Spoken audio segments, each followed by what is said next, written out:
एक बार गौतम बुद्ध से एक ब्राह्मण ने पूछा, आप सब लोगों को ये बताते हैं कि आत्मा नहीं, स्वर्ग नहीं, पुनर्जन्म नहीं, क्या यह सत्य है?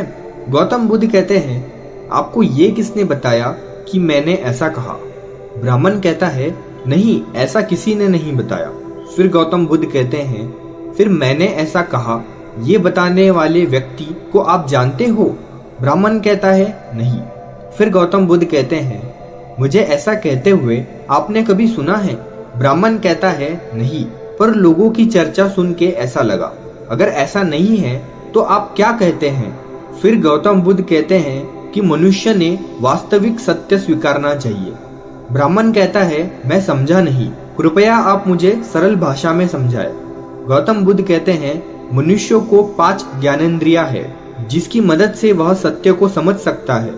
पहला, आंखें, मनुष्य आंखों से देख सकता है। दूसरा, कान, मनुष्य कानों से सुनता है। तीसरा, नाक, मनुष्य नाक से श्वास लेता है। चौथा, जीवा, मनुष्य जीवा से स्वाद लेता है। पांचवा, त्वचा, मनुष्य त्वचा से स्पर्श महसूस करता है। इन 5 ज्ञानेंद्रियों में से 2 या 3 ज्ञानेंद्रियों की मदद से मनुष्य सत्य जान सकता है। ब्राह्मण पूछता है, कैसे? गौतम बुद्ध कहते हैं, आंखों से पानी देख सकते हैं, पर वह ठंडा है या गर्म, ये जानने के लिए त्वचा की मदद लेनी पड़ती है। वह मीठा है या नमकीन, ये जानने के लिए जीवा की मदद लेनी पड़ती है। ब्राह्मण कहता है, फिर भगवान है या नहीं, इस सत्य को कैसे जानेंगे? गौतम बुद्ध कहते हैं, आप वायु को देख सकते हैं। ब्राह्मण कहता है, नहीं। गौतम बुद्ध कहते हैं, इसका मतलब वायु नहीं है, ऐसा होता है क्या? ब्राह्मण कहता है, नहीं। गौतम बुद्ध कहते हैं, वायु दिखती नहीं है, फिर भी हम उसका अस्तित्व नकार नहीं सकते, क्योंकि हम वायु को श्वास के द्वारा अंदर लेते हैं और बाहर निकालते हैं। जब वायु का झोंका आता है तो पेड़ पत्ते हिलते हैं, ये हम देखते हैं और महसूस करते हैं। अब आप बताओ, भगवान हमें 5 ज्ञानेंद्रियों से महसूस होता है? ब्राह्मण कहता है, नहीं तथागत। गौतम बुद्ध कहते हैं, आपके माता पिता ने देखा है, ऐसा उन्होंने आपको बताया है? ब्राह्मण कहता है, नहीं। गौतम बुद्ध कहते हैं, फिर परिवार के किसी पूर्वज ने देखा है, ऐसा आपने सुना है? फिर ब्राह्मण कहता है, नहीं। गौतम बुद्ध कहते हैं कि जिसे आज तक किसी ने नहीं देखा, जिसे हम हमारी ज्ञानेंद्रियों से जान नहीं सकते, वह सत्य नहीं है, इसीलिए उसके बारे में सोचना व्यर्थ है। ब्राह्मण कहता है, वह ठीक है तथागत, पर हम जिंदा है, इसका मतलब हमारे अंदर आत्मा है, ये आप मानते हैं या नहीं? गौतम बुद्ध कहते हैं, मुझे बताएं, मनुष्य मरता है, मतलब क्या होता है? ब्राह्मण कहता है, आत्मा शरीर से बाहर निकल जाती है, तब मनुष्य मर जाता है। फिर गौतम बुद्ध उसे पूछते हैं, मतलब आत्मा नहीं मरती? ब्राह्मण कहता है, नहीं, आत्मा अमर है। गौतम बुद्ध कहते हैं, आप कहते हैं आत्मा कभी मरती नहीं, आत्मा अमर है, तो ये बताएं, आत्मा शरीर छोड़ती है या शरीर आत्मा को? ब्राह्मण कहता है, आत्मा शरीर को छोड़ती है। फिर गौतम बुद्ध पूछते हैं, आत्मा शरीर क्यों छोड़ती है? ब्राह्मण कहता है, जीवन खत्म होने के बाद छोड़ती है। फिर गौतम बुद्ध कहते हैं, अगर ऐसा है तो मनुष्य कभी मरना नहीं चाहिए, दुर्घटना, बीमारी, घाव लगने के बाद भी बिना उपचार के जीना चाहिए। बिना आत्मा की मर्जी के मनुष्य नहीं मर सकता। ब्राह्मण कहता है, आप सही कह रहे हैं, पर मनुष्य में प्राण है, उसे आप क्या कहेंगे? गौतम बुद्ध ब्राह्मण से पूछते हैं, आप दीपक जलाते हैं? ब्राह्मण कहता है, हाँ। फिर गौतम बुद्ध कहते हैं, दीपक यानी एक छोटा दिया, उसमें तेल में बाती, और उसे जलाने के लिए अग्नि चाहिए, बराबर? ब्राह्मण कहता है, हाँ। फिर गौतम बुद्ध उसे पूछते हैं, फिर मुझे बताएं, बाती कब बुझती है? ब्राह्मण जवाब देता है, तेल खत्म होने के बाद दीपक बुझता है। गौतम बुद्ध फिर पूछते हैं, और? ब्राह्मण कहता है, तेल है पर बाती खत्म हो जाती है, तब दीपक बुझता है। फिर गौतम बुद्ध कहते हैं, इसके साथ तेज वायु के प्रभाव से, बाती पर पानी डालने से या दिया टूट जाने पर भी दीपक बुझ सकता है।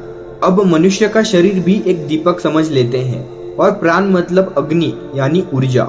हमारा शरीर 4 तत्वों से बना है। पहला, पृथ्वी, घनरूप पदार्थ यानी मिट्टी। दूसरा, आप, द्वरूप पदार्थ यानी पानी। तीसरा, वायु, अनेक प्रकार की हवा का मिश्रण। चौथा, तेज, ऊर्जा, ताप, उष्णता।